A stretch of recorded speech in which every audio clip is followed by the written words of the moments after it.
নমস্কার, আমি শর্মিষ্ঠা। আপনারা কি দীঘা বেড়াতে যাওয়ার কথা ভাবছেন এবং দীঘা গিয়ে কেমন কি খরচ হতে পারে, কোথায় থাকবেন, এই সমস্ত কিছু জানতে পুরো ভিডিওটা স্কিপ না করে দেখুন।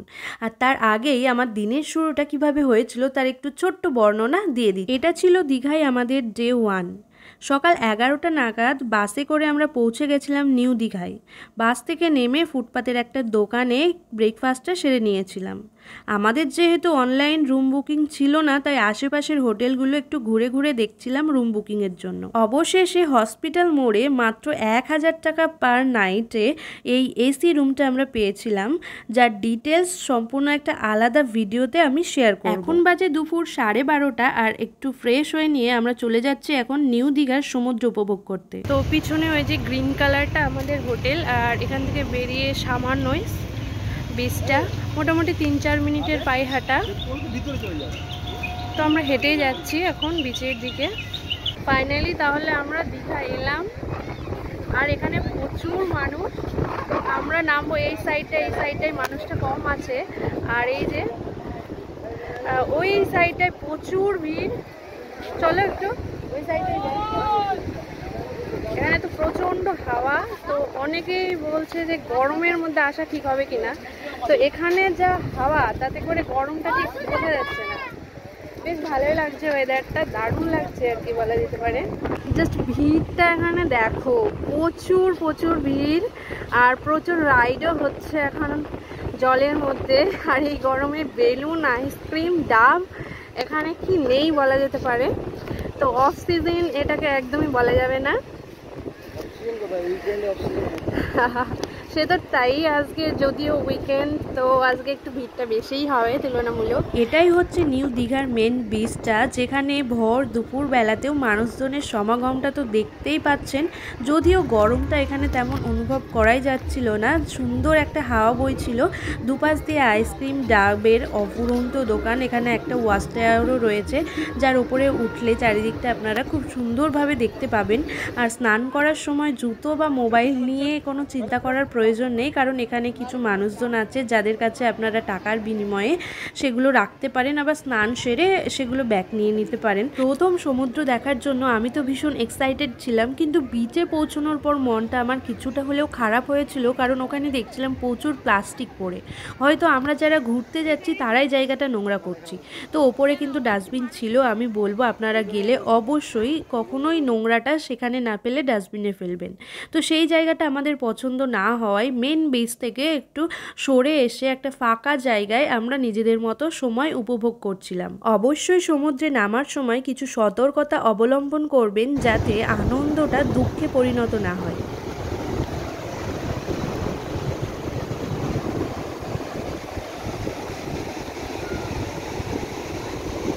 তাকাও।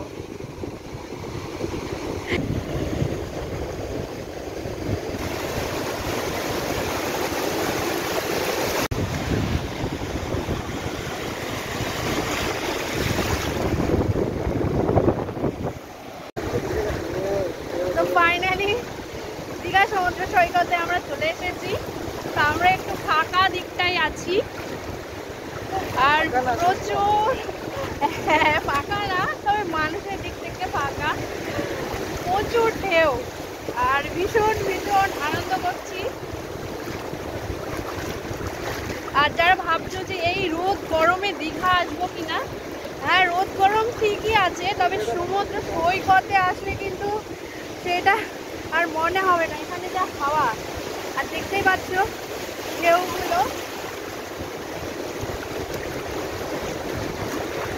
তো একটু আমরা আমাদের মতো করে আনন্দ করি, বেশি ভিডিও করলে সেই দিকেই ফোকাস থাকবে আর কি।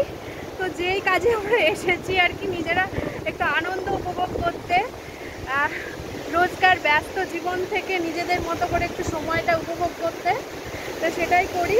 আর ভিডিও বানাবো না, এখন একটু জলে নামবো ভালোভাবে, স্নান তেমন করবো না, এই যা। তো বিকেলবেলায় তোমাদের সাথে দেখা হচ্ছে, আবার ঘুরতে যেতে পারি ওল্ড দীঘাতে মার্কেটে। তো সেগুলোই হয়তো তোমাদের সাথে আবার শেয়ার করব। তো এখন আমরা ফ্রেশ হয়ে স্নান করে এখন বেরোলাম, খাওয়া দাওয়া করব, একটু রেস্টও নিয়েছি। তো এবার খাওয়া দাওয়া করে আমরা যাচ্ছি ওল্ড দীঘার দিকে। ওখানে মার্কেটটা ঘুরবো, বিচটা দেখবো, আর কিছু কেনার থাকলে, কিছু যদি মনে হয় কেনার মতো তাহলে কিনবো। তা আগে একটু খাওয়া দাওয়া করি, তারপর যাচ্ছি ওই দিকে। তো আমরা এখন চলে এসেছি হোটেল তিলোত্তমা হোটেল অ্যান্ড রেস্টুরেন্টে। অবশ্যই সেখানে ভাত পেলাম। আসলে অটাইমে আমাদের ভাতটা খাওয়া হয়ে গেছে। সমুদ্রে 2-3 ঘন্টা সময় কাটিয়ে হোটেল রুমে গিয়ে স্নান সেরে একটু ঘুমিয়ে পড়েছিলাম। তাতে বিকেল পার। জাহাজবাড়ির মোড়ের এই হোটেলটায় আমরা চলে গেছিলাম সন্ধ্যাবেলায় লাঞ্চ করতে। হোটেলটা বেশ পরিষ্কার পরিচ্ছন্ন, খাবারের স্বাদও মোটামুটি ঠিকঠাক। তবে এই সময় গিয়ে মাছ মাংস আমরা কিছুই পাইনি, তাই অগত্যা ডিমই নিয়েছিলাম। সাথে 2 রকম সবজি, ডাল, পাঁপড় ভাজা, চাটনি এসব তো ছিলই। আর খাবারের দামও কিন্তু একদম ঠিকঠাক। ডিম, সবজি আর আনলিমিটেড রাইস দিয়ে আমাদের পার হেড বিল হয়েছিল 70 টাকা করে। খাওয়া দাওয়া সেরে ওখান থেকে অটো ধরে আমরা চলে গেছিলাম ওল্ড দীঘার বিচে। এখানে বলে রাখি, দীঘাতে টোটো ভাড়াটা একটু বেশি। তুমি টোটোতে উঠলেই তোমাকে দিতে হবে 50 টাকা, সে তুমি একজন থাকো বা দুজন থাকো, আর যত অল্প ডিস্ট্যান্সই যাও বা একটা নির্দিষ্ট ডিস্ট্যান্সে যাও, তবে বেশি দূর গেলে কিন্তু 50 টাকার বেশি পে করতে হয়। এক্ষেত্রে বলে রাখি যে শেয়ার টোটো কিংবা শেয়ার অটো পাওয়া যায়, তবে শেয়ার টোটো খুব কম পাওয়া যায়, শেয়ারে ওরা যেতেই চায় না। তবে শেয়ার অটো পাওয়া যায় যেগুলোর ভাড়া পার হেড 20 টাকা করে। চলে এসেছে এখন ওল্ড দীঘা বিচের সামনে। তো ওই দিকটা হলো সমুদ্র, আর এই দিকটা মার্কেট। তো একটু যাই বিচের ধারে, বসি, তারপর মার্কেটটা ঘুরে দেখবো। কিছু পছন্দ হলে অবশ্যই নেবো। এখানকার কী বলে, ঝিনুক, তারপর ওই সবের জুয়েলারিগুলো ভীষণ এখানে পাওয়া যায় কম দামে, আমি শুনেছি। তো পেলে তো অবশ্যই নেবো।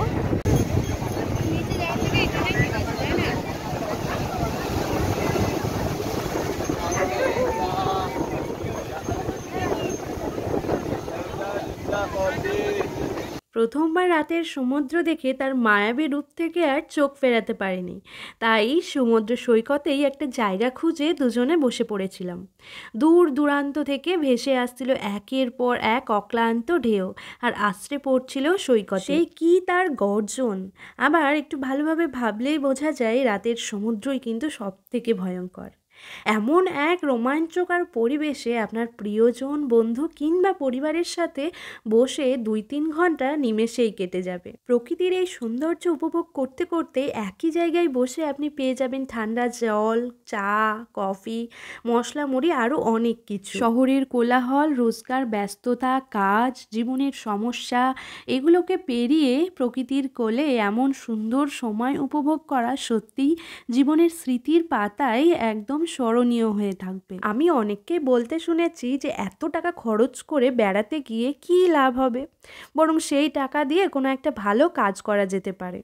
তো তাদের বলবো, এই যে ভালো কাজ করা, যারা ঘুরতে ভালোবাসে তাদের জন্য এর থেকে ভালো কাজ হয়তো আর নেই। আর ঘুরতে গিয়ে প্রকৃতির অপরূপ সৌন্দর্য চোখে দেখে, অভিজ্ঞতা নিয়ে এবং পরিবেশটা অনুভব করে চোখের এবং মনের যে অশেষ তৃপ্তিটা আসে না, সেটা বোধহয় এই টাকার তুলনায় অনেক বেশি।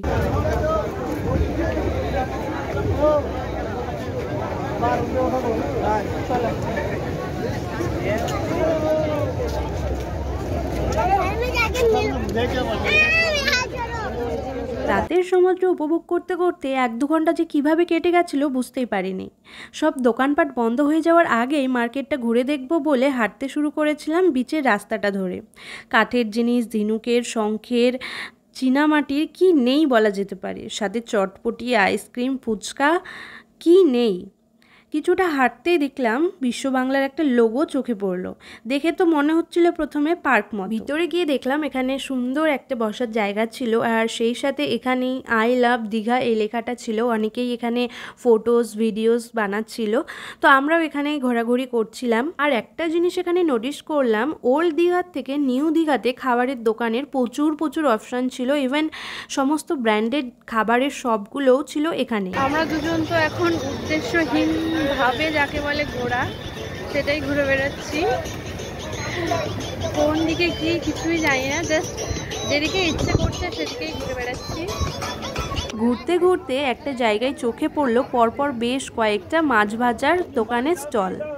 সমুদ্রে ঘুরতে এসে সামুদ্রিক মাছ ভাজা খাবে, এটা তো খুবই ভালো কথা, তবে একটু বুঝে শুনে খেও। স্টলগুলোর কাছে যেতে দেখতে তো অসাধারণ লাগছিল, কিন্তু যা গন্ধ আসছিল তাতে তো আমার পুরো বমি পাচ্ছিল। আর আমার হাজব্যান্ড তো বললো, তুমি যদি এখান থেকে কোনো মাছ খাও পরদিন আর তোমাকে দীঘা ঘোরা লাগবে, কারণ এখানে ফ্রেশ মাছ একদমই থাকে না বললেই চলে। আর মাছ ভাজাগুলো যেভাবে আনহাইজেনিকভাবে ওরা ভেজে দিচ্ছিল দেখে তো একদমই আমার মন চাইছিল না। তোমরা উদয়পুর বিচে গিয়ে ওখানে ফ্রেশ মাছ নিজে পছন্দ করে ওই মাসিদের দিয়ে রান্না করিয়ে খেতে পারো, ওখানে দারুণ টেস্ট হয় আর সেটা খাওয়াও কিন্তু যথেষ্টই ভালো। আমরা সেকেন্ড ডেতে উদয়পুর বিচেও গেছিলাম ঘুরতে, তার ব্লগ আসবে এই ভিডিওটার পর, তো অবশ্যই তার জন্য চ্যানেলটা সাবস্ক্রাইব করে রেখো। তো দেখো তারপর চলে গেছিলাম মেন মার্কেটটাই ঘুরতে। তো এই দোকানগুলোতে দারুণ দারুণ জিনিস ছিল, শঙ্খের জিনিস, ঝিনুকের জিনিস, আরও দীঘা স্পেশাল যেই জিনিসগুলো হয় আর কি ছিল না সেটাই বলা যেতে পারে, এভরিথিং ছিল। তবে বলবো এই দোকানগুলোতে একটু বেশ কোয়ালিটিফুল জিনিস ছিল, তাই দামটাও একটু তুলনামূলকভাবে কিন্তু ওই বিচের ধারের থেকে বেশি ছিল। তুমি যদি ভাবো যে একটু কোয়ালিটিফুল জিনিস নেব, একটু ভালো জিনিস নেব, তাহলে এই দোকানগুলো থেকে নিতে পারো। আদারওয়াইজ যদি কম দামের জিনিস নেব ভাবো, তাহলে ওই বিচের ধার থেকেই নিতে হবে।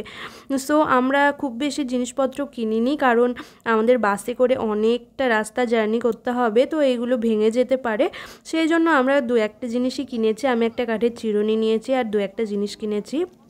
আর আমার হাজব্যান্ড একটা অদ্ভুত জিনিস কিনেছে, ওই যে ওর হাতে দেখছো এটা হলো একটা বডি ম্যাসাজার, তো দেখতে ভীষণই অদ্ভুত, কেন জানি না ওর পছন্দ হয়েছে।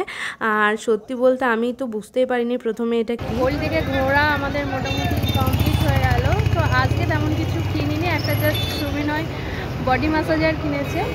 আর সব ঘুরে ঘুরে দেখলাম, কাল আবারও আসবো, তো বাড়ির জন্য আমাদের নিজেদের জন্য কালকে শপিং করব। আর এখন তাড়াতাড়ি রুমের দিকে যাচ্ছি, এখান থেকে টোটো ধরেই যাব, খাবার নিতে হবে। হোটেলে খাবো না, খাবার নিয়ে সোজা যাব হোটেলে গিয়ে খাওয়া দাওয়া করবো। আর আমার ফোনে না একদম চার্জ নেই, জানি না কেন চার্জ হচ্ছে না, তো চলো।